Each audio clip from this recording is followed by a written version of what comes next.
Selalu tersimpan kisah luar biasa di balik sebuah mahakarya. Ukiran inspirasi dalam goresan tangan sang maestro, dipadu teknik desain modern.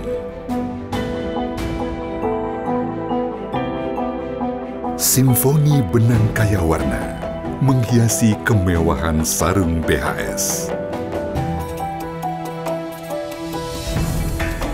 Tempaan keterampilan ahli tenun membawa kualitas BHS ke tingkat teratas.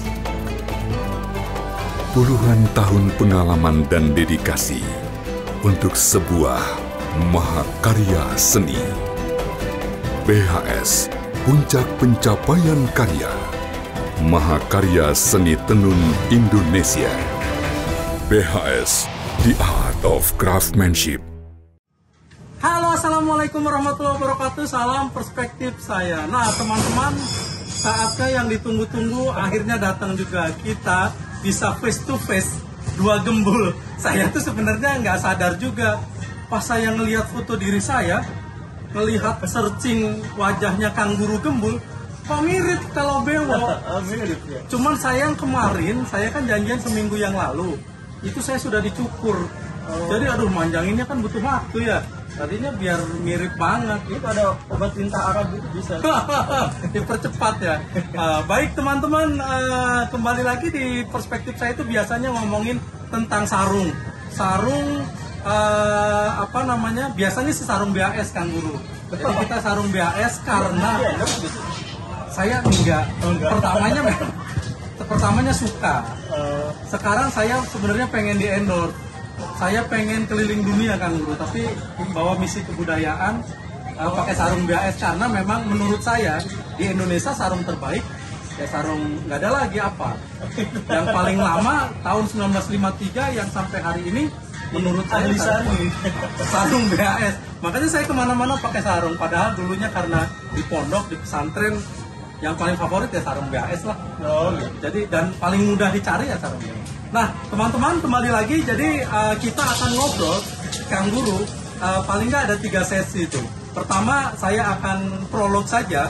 Prolog itu saya ingin menanyakan aktivitas Kang Guru sehari-hari yang sebenarnya semakin terlihat sih aktivitasnya. Setiap 2 hari, 3 hari kan upload tuh. Oh, hari ini temanya politik tadi kan. Sehari yang lalu gitu ya. Sebelumnya soal filsafat gitu, saya agak hafal tuh. Karena sehari-hari saya nontonin. Nah, saya ingin ngobrol terkait itu.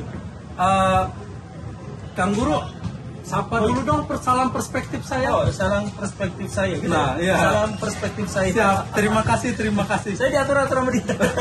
Enggak, bukan diatur sebenarnya. Kita diskusi saja. Yang selalu disarankan oleh Kang Guru ya. Nah, Kang Guru, kita nih mau ngobrolin soal sarung. Apa sih pendapat sang guru? Saya panggilnya sang guru lah ya. Sang Guru, soal sarung ini apa pendapatnya? Pendapat soal apa? Soal sarung. Sarung itu identitas bangsa Indonesia atau menurut sang guru apa nih sarung? Soal identitas bangsa, kita tuh sebenarnya tidak punya definisi khusus untuk identitas bangsa.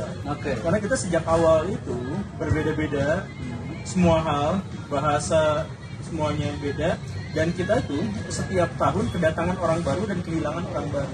Karena kita di jalur perdagangan dan kita menjadi wilayah transit paling banyak didatangi sepanjang sejarah. Jadi orang-orang yang ada di Indonesia itu sebenarnya tidak memiliki identitas eksplisit, identitas nasional atau identitas komunal yang eksplisit.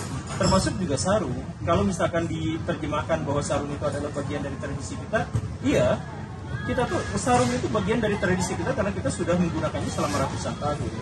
Atau misalkan sarung-sarung versi awal itu sarung yang Jawa yang jarik-jarik itu, itu juga kan batik jarik. Iya, batik itu nanti ketemu sama orang Sulawesi kan, ketemu sama orang apa, jadi nyambung gitu. Atau sarung yang Indonesia itu yang dari pesantren itu kan gara-gara Wali Songo itu kan pakai sarung, nyebarin. Karena banyak juga wali-wali itu yang mendapatkan pengaruh juga dari Timur Tengah. Ini kan dari Timur Tengah juga ada yang seperti ini walaupun polos kan. Iya. Polos dikasih warna cuma biar nggak kotor doang gitu, atau yang ya kayak gitu. Nah ini ketemu juga sama. Jadi di Indonesia ada sarung yang seperti ini, kain sarung seperti ini, yang dari luar juga ada. Sehingga kita tidak yakin sarung yang kita gunakan sekarang itu apakah yang produk lokal kemudian dijadikan sebagai pakaian khas, atau ini berasal dari penyebaran agama Islam di awal itu yang dari Timur Tengah. Nah, menurut Kang Guru ini kenapa sih sarung ini kemudian populer dan identiknya dengan umat Islam di Indonesia? Pertanyaan doang, sebenarnya sudah saya kirim. Ya, semua yang disepakati sebagai kebudayaan itu adalah semua yang paling mudah untuk bangsa itu. Jadi sarung itu paling gampang kan? Iya, cuman kotak masuk dilipat. Iya, terus terus kalau misalkan mancing lepas gini bisa buat pakai senjata, bisa kan? Kayaknya profil fiturnya Kang Guru juga pakai sarung. Iya, kan? pakai sarung. Ya itu karena nggak ada lagi. Saya bingung pakai jaket awet jas, pakai kemeja apa nggak ada itu pakai. Sehari-hari pengguna sarung. Pakai sarung. Tapi kalau ke masjid bisa pakai sarung. Kebalik kan tuh. Tapi kalau di rumah, kalau sholat di rumah aku pakai sarung. Nah, oke, nanti kita kasih sarung. Saya punya sarung khusus buat Kang Guru. Oh, nggak bisa. Oh, nggak bisa. Sarung yang saya itu harus ada labelnya, ada capnya. Yang halal.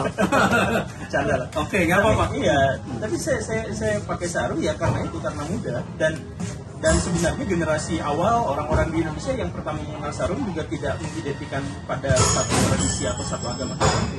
Ya siapapun yang mau pakai ya pakai aja. Enak sih. Pakai sarung.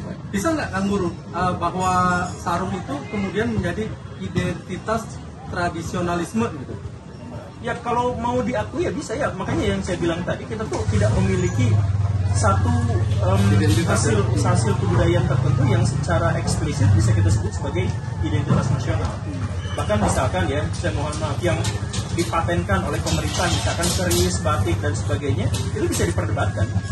Maksudnya misalkan batik, di Cina juga ada batik yang konon kayaknya datang ke Indonesia gitu dengan berbagai tekniknya gitu.